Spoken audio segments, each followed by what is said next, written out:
안녕하세요. 저는 문양으로 갑니다. 이렇게 책에 대해서 두서없이 잡담하면서 여러 가지 생각들을 한번 나눠보는 시간을 가졌으면 합니다. 오늘 제가 소개시켜 드릴 책은 걱정과 불안에서 자유하게 하는 기도라는 브루스 윌킨슨의 책입니다. 어떤 책에 대해서 소개를 할 때 그런 경우들이 종종 있습니다. 좋아하는 작가이지만 좋아하는 작가나 작품이라고 말하기가 좀 조심스러울 때가 좀 있습니다. 그런 이유가 무엇이냐면 첫 번째는 그 작가에 대한 판단이 주변에서 너무 양극화되어 있거나 또는 그 작가에 대해서 피상적인 예 또는 선입견이 강할 때가 그렇습니다. 또 하나는 작가의 어떤 정말 좋은 책임에도 불구하고 제대로 이해되지 못하거나 오용됨에서 오는 부작용이 클 때가 그렇습니다. 이번에 읽은 브루스 윌킨슨이 그러한 작가 중에 하나입니다. 이 브루스 윌킨슨은 아마 잘 아시는 분들은 아실 작가일 것 같습니다. 이 작가는 그리고 이분의 책은 앞서 언급한 두 가지가 다 해당되는 작가이고 작품이라고 말할 수 있습니다. 이미 브루스 윌킨슨에 대해서는 잘 모르실지 모르겠지만 이미 고전이 되었다시피 한 야베스의 기도를 혹시 못 들어본 분은 없을 것 같습니다. 읽지는 않았다 할지라도요. 그리고 최소한 그 구절 야베스의 기도에 대한 그 역대상 4장 10절의 말씀은 예를 들자면 어디 신방 가거나 어디 성도끼리 선물할 때 여러 가지 무슨 나무 명패라든지 그런 것에 그 구절을 써서 야베스 기도라고 해서 선물하는 경우들을 많이 보셨을 것 같습니다. 이 야베스 기도는 한국에서만 베스트셀러가 된 작품이 아니고 미국에서도 일반 도서를 제치고 탑을 차지했던 적도 있는 책입니다.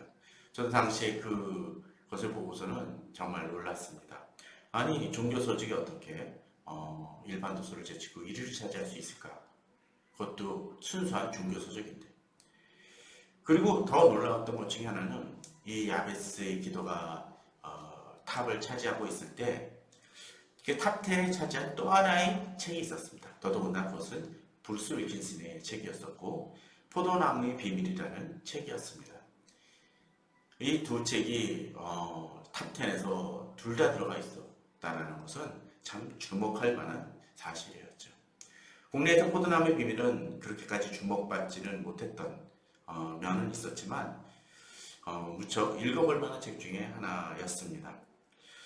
사실 이 책은 사람들에게 있어서 이렇게 양극화를 이뤘던 어떤 사람은 아주 좋아하는 반면에 어떤 사람들은 그 책은 진짜 어떤 심한 표현으로 쓰레기다 또는 국내에 없어야 될 책이다라고 얘기를 했던 이유 중에 하나는 그 책이 마치 기복신앙을 대표하는 책처럼 여겨져서 많이 비난도 받고 또 심지어는 야베스의 기도에 대해서 비판하는 책마저 출간되기도 했었습니다. 사실 그 책을 읽다 보면 그런 위험성이 사실 어느 정도 있는 것도 사실입니다. 그것은 그 책의 문제라기보다는 그 책이 갖고 있는 그 소화하는 사람들 또는 그 책을 사용하는 사람들의 문제라고 이야기할 수 있습니다. 그 책의 문제는 아니고요. 아무리 암을 치료하는 좋은 약이라 할지라도 그것을 감기나 배탈 날 때 쓸 수 없는 것처럼 이 책도 그러한 면이 있습니다. 야베스의 기도를 주의 깊게 읽어보고 또 야베스의 기도가 나오게 된 배경의 작가의 다른 이전 책들을 보게 되면 이 책이 결국 기복신앙이나 마술적 기도를 이야기하려고자 하는 것이 아니라 오히려 하나님의 나라의 확장을 위한 기도이고 하나님에 대한 철저한 의례와 경배에서 나오는 기도라고 하는 것을 알 수 있습니다. 하지만 아무리 좋은 책도 오용되어지거나 나쁘게 사용되어진다면 오히려 좋은 영향을 끼칠 수 없을 것입니다. 이미 그런 전례는 수탁이 있어 왔습니다. 예컨대 목적을 이끄는 삶이나 자연적 교회 성장 등은 그 자체는 정말 좋은 책이었습니다. 그러나 그 책이 단순히 세미나와 교회 부흥을 위한 어떤 도구로서 어떤 세미나로서 이벤트로서 사용되어지다 보니까 오히려 많은 교회에서 이것을 읽고 이용을 하는 데 있어서 정작 목적과 자연적, 그 책 제목에서 이야기하는 그런 측면을 잃어버리고 방법과 인위적 그 요소로만 전락되어지면 결국 열매 없는 결과, 그저 이벤트성이고 그런 모습으로 전락할 수밖에 없었습니다. 물론 어떤 때는 책 자체가 좀 상당히 문제를 지고 있는 경우도 있죠. 긍정인 같은 책이 좀 그러했습니다. 긍정의 힘을 처음에 읽었었을 때 그 책이 갖고 있는 여러 가지 좋은 점이 있긴 했지만 실제로 저자나 또 그것을 활용함에 있어서 정말 좀 안 좋은 면으로 쓰여진 면이 많았기 때문에 사실 그 책은 긍정적인 면보다는 안 좋은 면이 훨씬 더 강했었고 또 목적적인 측면에 있어서도 문제가 있었던 것을 좀 그런 책들도 있긴 하죠. 그러나 앞서 얘기했던 목적 이끄는 삶이나 자연적 교회 성장은 그 자체로서는 참 많이 좋은 면이 있었습니다. 그러나 그것을 잘못 사용을 통해서 또 심지어는 그 책을 번역한 역자가 그것을 잘못 활용을 통해서 벌어지는 문제들이 상당히 컸습니다. 특별히 자연적 교회 성장은 그에 맞지 않는 뭐 셀처치 같은 개념들을 전혀 상극적인 좀 면이 있었는데 그걸 연결시켜서 풀어나가려다 보니까 오히려 악작용이 일어났던 면들도 있었습니다. 그런데 이 브루스 윌킨스의 야베스 기도도 그런 위험성이 상당히 있었고 그렇게 오염되어진 면들이 있었지만 이 책을 주의 깊게 읽다 보면 하나님에 대한 중심성과 의뢰가 얼마나 강하게 드러나는지를 알 수 있는 책입니다. 브루스 윌킨스의 이전 책인 거룩대 유혹이라든지 영적 도약의 경험 같은 책들은 영적 깊이가 느껴집니다. 마치 특별히 거룩과 유혹, 거룩대 유혹 그리고 또 다른 그 비슷한 책이 하나 있었었는데 제가 책 제목은 지금 기억이 안 납니다.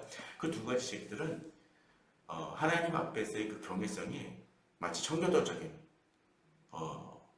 모습과 아주 보수적인 시각 속에서 그 신앙의 경건성의 모습들 많이 잘 드러내는 좋은 책입니다. 특별히 좀 전에 얘기 드렸던 영적 도약의 경험은 이 앞서 얘기드렸던 야베스의 기도의 베이스가 되는 책이라 할 수 있습니다. 그런 과정의 교통을 통해서 야베스의 기도가 나오는 그 원천이 되어진다는 것을 보여주는 책이죠. 그러나 국내에서는 불행하게도 야베스의 기도는 주목을 받아도 영적 도약의 경험 같은 책들은 주목을 받지 못했습니다. 그 이유는 바로 사람들이 눈에 현실적으로 드러나는 마치 기도를 주문처럼 사용하는 그런 오용에서 빚어진 현상이 아닐까라는 생각들을 좀 해봅니다. 이후에 사실은 이야기를 들었던 이 브루스 윌킨스는 여러 책 속에서 그 일련의 작품들 속에서 성경 말씀에 대한 깊이 있는 메어달림과 균형성을 가지고 있는 작가임을 사실은 그 다른 책들을 보게 되면 잘 알 수가 있습니다.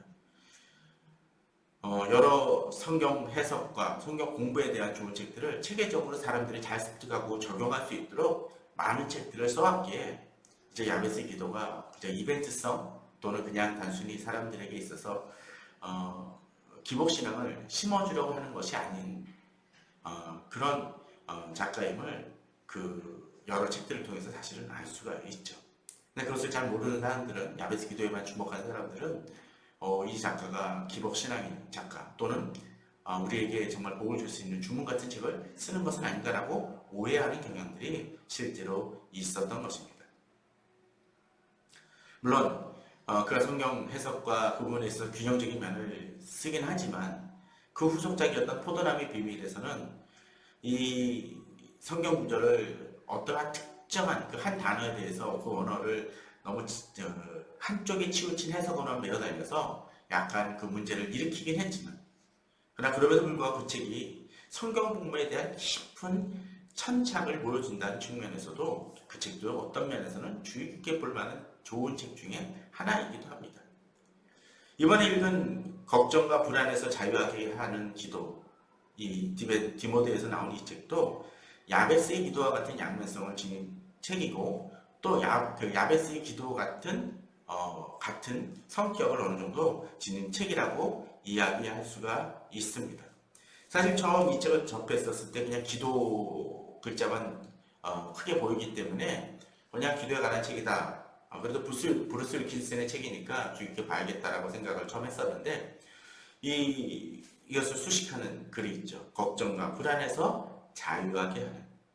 또 그리고 부제로서 두려움을 떨치고 평안을 누리는 믿음의 원리라는 것을 보면서 이 책이 어쩌면 이 시대에 괜찮은 책이겠구나라는 생각이 들었습니다. 지금 시대가 어떤 시대입니까? 이 코로나로 사태로 인해서 건강만이 아니라 그 코로나의 팬데믹 현상으로 인해서 삶의 붕괴와 불안을 겪고 있는 어렵고 힘든 지금 상황이죠. 그렇기 때문에 그런 상황 속에서 이 책은 정말 걱정과 불안을 가지고 살아가는 이 믿는 사람들 또는 세상 사람들에게 정말 읽어볼 만한 책이라고 권할 만한 책이라고 이야기할 수가 있을 것 같습니다. 이 책의 원서는 2017년 출간이 되어진 책이긴 하지만 마치 지금의 상황을 고려해 지은 책처럼 주목해 볼 만합니다.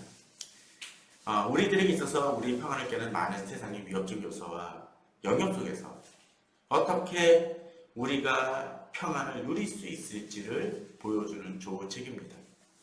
이 책 서문에서도 그런 얘기가 나오지만 저자는 이 평안을 우리는 우리의 평안을 찾고 가지려고 노력을 하지만 저자는 이 우리의 평안이 아니라 그분의 평강을 우리가 누릴 수 있을지를 생각하고 거기에 관심을 가져야 되고 거기에 초점을 맞춰야 된다고 이야기를 합니다. 그런 차원에서 우리 자신을 돌아보고 그 성경 구절을 통해서 우리가 어떻게 걱정과 불안을 떨쳐버리고 하나님 앞에서 곳곳에 서며 하나님의 평강을 누릴 수 있을지를 읽는 이들에게 묵상하게 합니다. 또한 저자는 거기서 멈추지 아니하고 우리가 걱정하고 불안해하는 삶의 모든 여러 영역들을 하나하나 돌아보고 점검하게 합니다. 예컨대 건강에 관한 부분들, 또는 돈에 관한 부분들, 직업적 안전에 관한 부분들, 또는 안전 노화, 또는 미래, 관계, 먹거리, 질병, 심지어는 국가의 안보, 낮은 활력, 외로움, 목적 없는 삶, 가족의 문제, 영적 전쟁의 문제 등 다양한 영역들을 이야기를 합니다. 그리고 그런 것들을 점검하고 돌아본 다음에 이 저자가 앞서 얘기드렸던 것이 성경 연구와 공부에 대한 탁월한 저자이기 때문에 각 영역에 적용할 수 있는 질문과 돌아보는 문제들을 해서 실제적 적용을 가질 수 있도록 돕고 또 각 상황에 맞는 기도문들을 보여줌을 통해서 우리들이 그 책을 읽으면서 실질적인 유익을 얻을 수 있도록 도와줍니다. 얇은 책이기 때문에 깊이를 더하는데 한계가 있을 수밖에 없음에도 불구하고 저자는 이 책을 통해서 독자들에게 도전을 주고 그 걱정을 하나님 안에서 해결할 수 있도록 돕는 면을 보여주고 있습니다. 물론 이 책은 앞서 얘기드렸던 것처럼 얇은 책이기 때문에 이 책만으로 당장 우리 문제가 사라지는 것도 아니고 또 저자가 우리들의 각각의 내가 생각하는 건강을 다룬다고 해서 그 건강에 관한 어떤 실제적인 문제들을 나의 문제를 제대로 돌봐주지 못하는 한계성도 있을지 모릅니다. 그러나 그럼에도 불구하고 그 문제를 넘어서 하나님이 함께 하심을 깨닫도록 돕는다는 측면에서 이 책은 아주 좋은 책이라고 이야기를 할 수가 있습니다. 이 책을 여러 가지로 지금 코로나든 또는 가정이든 회사든 또는 여러 가지 문제로 힘들어하는 분들이 읽어보면서 위로받기를 바랍니다. 물론 이 책은 앞서 얘기드렸던 것처럼 야베스의 기도 같은 문제를 일으킬지도 모릅니다. 만약 베스트셀러가 되게 되면 아마도 그럴 가능성이 충분히 농후할 것 같습니다. 그렇지만 정말로 이 저자가 의도한 대로 이 책을 쓰고자 했던 그 목적대로 읽어나가면서 하나님을 깊이 만난다면 이 책은 우리들에게 하나님의 평강을 배울 수 있고 또 그것을 마음에 두을 수 있도록 돕는 좋은 책이 될 것입니다. 이 책을 통해서 많은 위로를 받으시길 바랍니다. 여러분 성도님들께 이 책을 추천합니다. 감사합니다.